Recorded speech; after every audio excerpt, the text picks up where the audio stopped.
விஜய் மாமா விஜய் மாமா என பாசம் பொங்க அழைக்கும் குழந்தையை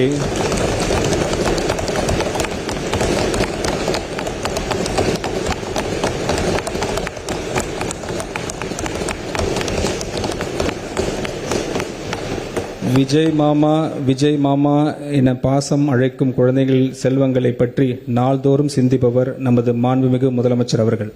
அக்குழந்தைகளை தினமும் வரும் அங்கன்வாடி மையங்களில் அவர்களுக்கான ஆரம்பகால பராமரிப்பு மற்றும் சேவையை நல்ல முறையில் வழங்கிடவும் வகையிலும் மையத்திற்கு வரும் குழந்தைகள் மகிழ்ச்சியுடன் ஆரோக்கியத்துடன் இருப்பதை உறுதி செய்திடவும் வகையிலும் பாதுகாப்பான குடிநீர், கழிவறைகள், மின்சார இணைப்பு உள்ளிட்ட அடிப்படை வசதிகளை உள்ளடக்கிய 500 அங்கன்வாடி மைய கட்டடங்கள் நடப்பாண்டில் கட்டப்படும்.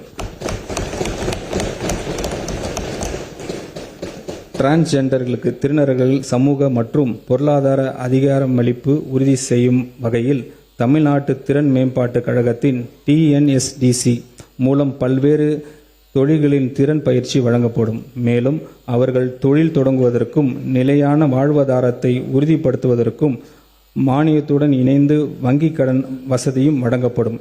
நபர் ஒருவருக்கு அதிகபட்சமாக 50,000 ரூபாய் வரை சுயதொழில் மானியத்துடன் வங்கிக் கடன் பெற ஊக்குவிக்கப்படுவார்கள். சமூக மற்றும் குடும்ப சவால்களை எதிர்கொள்ளும் டிரான்ஸ்ஜெண்டர்களுக்கு பாதுகாப்பான தங்குமிடம், உணவு, ஆலோசனை மற்றும் மறுவாழ்வு ஆதரவு வழங்குவதற்காக 5 மாவட்டங்களில் அரண் தங்குமிடம் வசதிகள் நிறுவப்படும். மேலும் கல்வி, வேலைவாய்ப்பு, மருத்துவ சிகிச்சை, தேர்வுகள் மற்றும் பயிற்சி நிகழ்ச்சிக்காக பிற நகர்களுக்கு பயணம் செய்யும் திருநகர்களின் தேவைகளை பூர்த்தி செய்யும் வகையில் 15 மாவட்டங்களில் குறுகிய கால தங்கியிடம் வசதிகள் ஏற்படுத்தப்படும். இந்த திருத்த வரவு செலவு திட்ட மதிப்பீடுகளில் சமூக நலன் மற்றும் மகளிர் உரிமை துறைக்கு 9,818 கோடி ரூபாய் ஒதுக்கீடு செய்யப்படுகிறது. மருத்துவம் மற்றும் மக்கள் நல்வாழ்வு, தாய் மற்றும் குழந்தை நல பராமரிப்பு தமிழ்நாட்டின் பொது சுகாதார அமைப்பின் முக்கிய தூணாக விளங்குகிறது.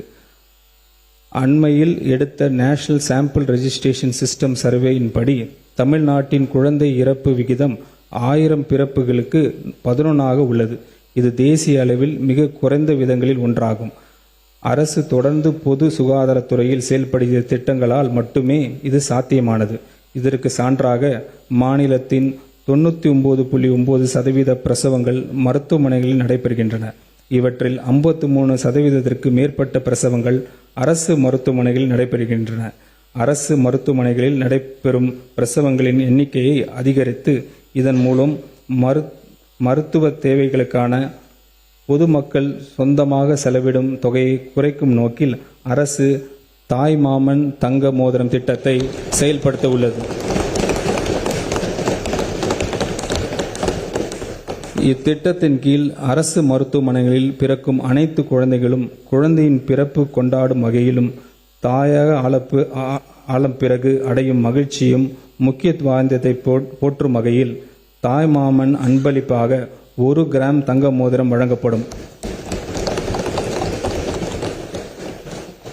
இத்திட்டத்தை நடைமுறைப்படுத்துவதற்காக திருத்த வரவு செலவு திட்ட மதிப்பீடுகளில் 560 கோடி ரூபாய் நிதி ஒதுக்கீடு செய்யப்படுகிறது.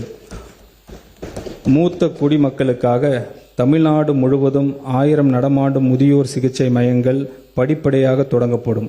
ஒவ்வொரு நடமாடும் சிகிச்சை மையத்திலும் ஒரு மருத்துவர், ஒரு செவிலியர், ஒரு பிசியோதெரபிஸ்ட் பணியில் இருப்பர். தமிழ்நாடு முழுவதும் உள்ள ஒவ்வொரு கிராம ஊராட்சிக்கும் இவர்கள் நேரில் சென்று இலவச உடல் பரிசோதனை செய்வர். நாள்பட்ட நோய்களுக்கான மருந்துகளும் வழங்கப்படும். இத்திட்டத்திற்காக 33 கோடி ரூபாய் நிதி ஒதுக்கீடு செய்யப்படுகிறது. மாநிலம் முழுவதும் தாய் கேர் என்ற பெயரில் கருவுற்ற பெண்களுக்கான சேவை மற்றும் உதவி மையங்கள் அமைக்கப்படும். இந்த மையங்களில் பிரெக்னன்ட் உமன் அவருடைய மகப்பேறு நாள் நெருங்கும் வேளையில் தங்கியிருந்து பலன் பெறலாம். இந்த மையங்களில் பிரெக்னன்ட் உமன்ஸ் கட்டணமில்லாமல் உணவு மற்றும் மருத்துவ உதவிகள், தொடர் மருத்துவ கண்காணிப்பு உள்ளிட்ட சேவைகள் வழங்கப்படும். இத்திட்டத்திற்காக 23 கோடி ரூபாய் நிதி ஒதுக்கீடு செய்யப்படுகிறது. தொலைதூர மற்றும் கிராமப்புறங்களில் வாழும் மக்களுக்கு சிறப்பு மருத்துவ பராமரிப்பு கிடைப்பதை உறுதி செய்யும் நோக்கில் அரசு ஹப் அண்ட் ஸ்போக் மருத்துவமனைகள் வகையிலான டெலிமெடிசன் சிஸ்டம் உருவாக்கப்படும். ஸ்பெஷலிஸ்ட் டாக்டர்ஸை கொண்ட 5 மையங்கள் உருவாக்கப்பட்டு அவற்றுடன் ஆரம்ப சுகாதார நிலையங்கள் மற்றும் அரசு மருத்துவமனை அளவிலான 200 கிளைகள் வெப்சைட் மூலம் தொடர்படுத்தப்படும். அடுத்த 5 ஆண்டுகளில் இம்மையங்கள் மற்றும் கிளைகளின் எண்ணிக்கை படிப்படியாக அதிகரிக்கப்பட்டு 1000 மையங்கள் ஏற்படுத்தப்படும். டெலிமெடிசன் நெட்வொர்க்ஸை உருவாக்க திருத்த வரவு செலவு திட்ட மதிப்பீடுகளில் 18.5 கோடி ரூபாய் ஒதுக்கீடு செய்யப்படுகிறது. புற்றுநோய் பராமரிப்பு தொடர்பாக இந்த அரசு ஹப் அண்ட் ஸ்போக் மருத்துவமனை வகையிலான அமைப்புகள் உருவாக்கும். புற்றுநோய் பராமரிப்பு மருத்துவமனை மாநில முக்கியத்துவம் வாய்ந்த நிறுவனமாகவும் உயர் சிகிச்சை மருத்துவமனையாகவும் மாற்றப்படும். நோயாளிகளின் முதல் தொடர்பு மையமாக 5 மண்டல புற்றுநோய் பராமரிப்பு மருத்துவமனைகள் நிறுவப்படும். இந்நிறுவனங்களில் புற்றுநோய் பராமரிப்பு தொடர்பான ஆராய்ச்சி மற்றும் மேம்பாட்டு பணிகளையும் மேற்கொள்ளவும். இதற்கான டிபிஆர் தயாரிப்பதற்காக திருத்த வரவு செலவு திட்ட மதிப்பீடுகளில் 10 கோடி ரூபாய் ஒதுக்கீடு செய்யப்படுகிறது. தொற்று நோய்கள் மற்றும் புற்றுநோய்களின் தொடர் சிகிச்சைக்காக அவசியமான மருந்துகள் தடை இல்லாமல் கிடைப்பதை உறுதி செய்வது மிகவும் அவசியமாகும். பரிசோதனைகள் மற்றும் ஆரம்பகால நோய் கண்டறிதல் அதிகரித்து உள்ளதால் உயர் இரத்த அழுத்தம், டயபெட்டிக்ஸ் மற்றும் புற்றுநோய்க்கு தொடர் சிகிச்சை பெறும் நோயாளிகளின் எண்ணிக்கையும் தொடர்ந்து அதிகரித்து வருகிறது. அதிகரித்து வரும் நோயாளிகளின் எண்ணிக்கை மற்றும் கூடுதல் மருந்து தேவை பூர்த்தி செய்யும் தடையற்ற மருந்து விநியோகத்தை உறுதி செய்யும் வகையில் மெடிசின்ஸ் நிதி ஒதுக்கீடு இந்த அரசு திருத்த வரவு செலவு திட்ட மதிப்பீடுகளில் 100 கோடி ரூபாய் உயர்த்துகிறது.